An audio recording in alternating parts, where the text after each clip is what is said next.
I'm Del Walters live in Atlanta. We are following breaking news tonight on The Debrief. U.S. and British Marines have now begun bombing sites that are occupied by Iranian-backed Houthis inside of Yemen. This, of course, in retaliation for dozens of attacks on the group on warships in the Red Sea, some of them British, some of them American. By some counts, more than 100 missiles and suicide drones were launched last weekend alone. We are following the situation as it develops. We want to take you live right now to our White House correspondent, Haley Bull. Haley, what is the White House saying so far, and have we actually heard from anybody in control and command? Del, no official word out of the White House this evening, but we are learning from sources familiar that the administration has been in contact with congressional leaders about the plans to strike Houthi targets in Yemen. A source familiar telling us that they have been in touch with the leaders in the lead up and after execution. The Associated Press reporting tonight that the U.S. and U.K. militaries bombed more than a dozen sites, citing U.S. officials. Now, this marks a significant advance in the United States response to the Houthis' attacks on commercial shipping vessels in the Red Sea, which, despite sanctions, despite an international coalition to deter the attacks, statements from the United States and dozens of other countries, and the administration's warnings to stop have continued. The most recent attack early this morning against international shipping lanes in the Gulf of Aden, according to Central Command, that marked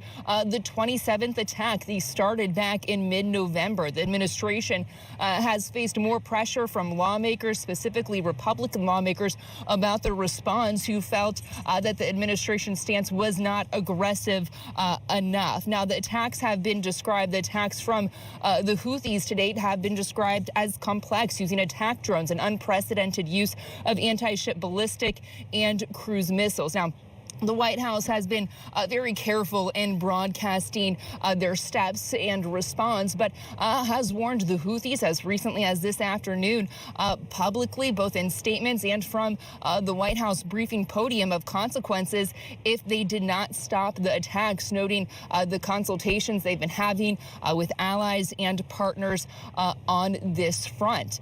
Now, of course, the United States believes the Houthis are backed by Iran, but listen to what Senator Warner had to say about that earlier today.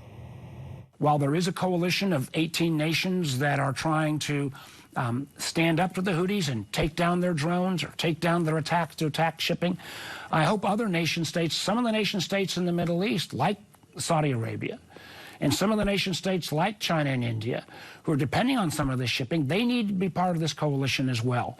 But the Houthi leadership is probably, of all the proxy groups, the Iranian control is the least amongst the Houthi leadership.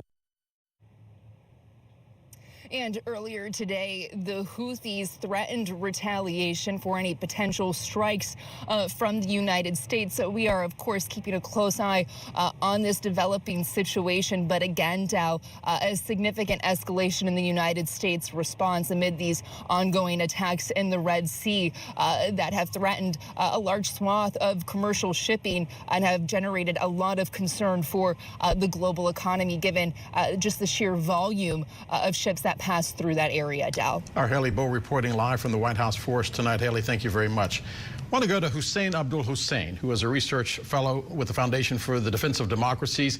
Hussein, thanks for being with us tonight. There have been fears now that this conflict will widen. Israel and Hezbollah trading rocket fire. Now, the United States and Britain attacking the Houthis. The common denominator is Iran. Are we there? Well, I don't think that this is connected to Gaza. Of course, the common denominator is Iran. And this begs the question, why do the Houthis get bombed and hammered for interrupting shipping lanes, but not Iran? Because we know that Iran has boarded and kidnapped many vessels now. So I don't see that there's an organizing principle. I don't see that there's a U.S. policy to deal with Iran in a comprehensive way. We're just on the rebound here, and we are reacting to the action that the Houthis have initiated. Now, thankfully, we're showing the Houthis some muscles. I'm not sure how much muscles we're showing them, but let's hope that whatever we did tonight will deter the Houthis for some time. As you know, the Houthis have been, the United States rather, has been exercising restraint until now, until this weekend, in fact. But the Houthis have been attacking United States warships and also attacking the British in the Red Sea, and also causing major problems economically if they manage to shut down the straits. But that being the case, many people believe this weekend attack was more coordinated because it involved missiles and it involved suicide drones. They say that information, that level of coordination could only have come from Tehran. Is that true? Well, I agree. I don't think that the Houthis have the capabilities to do whatever they're doing. I think there's consensus among most Western capitals that whatever military performance that we see in Yemen comes from Iran. Actually, these things have been documented. There have been ships stopped on the way from Iran to It seems that our shot with Mr. Hussein has frozen, but we want to go back to Haley Bull at the White House while we are reestablishing communications with Mr. Hussein. Haley, I understand we now have heard from the White House. Yeah, Del, that is exactly right. A statement from the president out in the last few minutes confirming that he directed U.S. military forces and really a multinational coalition here, the U.K., with support of, it says, Australia, Bahrain, Canada, and the Netherlands, conducted strikes against targets in Yemen used by the Houthi forces. He noted that these are in response to the attacks against shipping in the Red Sea, which we detailed, that have gone back to mid-November, where the Houthis have carried out at least 27 attacks, including the use of anti-ship ballistic missiles, an unprecedented move seen from that. The president stating, quote, "Today's defensive action follows this extensive diplomatic campaign and Houthi rebels escalating attacks against commercial vessels. These targeted strikes are a clear message that the United States and our partners will not tolerate attacks on our personnel or allow hostile actions to imperil freedom of navigation in one of the world's most critical commercial routes." Now, keep in mind, there has been immense concern about the economic impact of the Houthis' attacks on the global economy, as we have seen major companies reroute their ships away from the area, an area that accounts for a significant amount of commercial vessel traffic. Now, earlier today, it's important to note the National Economic Council director is saying that they are monitoring the potential effects of the Houthis' attacks on the U.S. economy, but have seen little effect on the U.S. economy in particular. But these strikes mark a significant escalation in the United States' response to the Houthis in the first direct military action, military strike against them that were not the deterrent nature of the international coalition previously formed. Del. Haley Bull for us live at the White House. Haley, keep us posted. By the way, we have reestablished our connection with Hussein Abdul Hussein.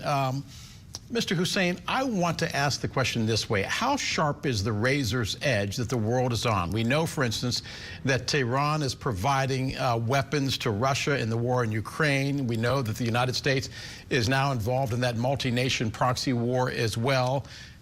With regards to Gaza, Hezbollah, Hamas, how sharp is the razor's edge before the world has to do something about Iran? Well, I think it's long overdue with Iran. The world has to do something.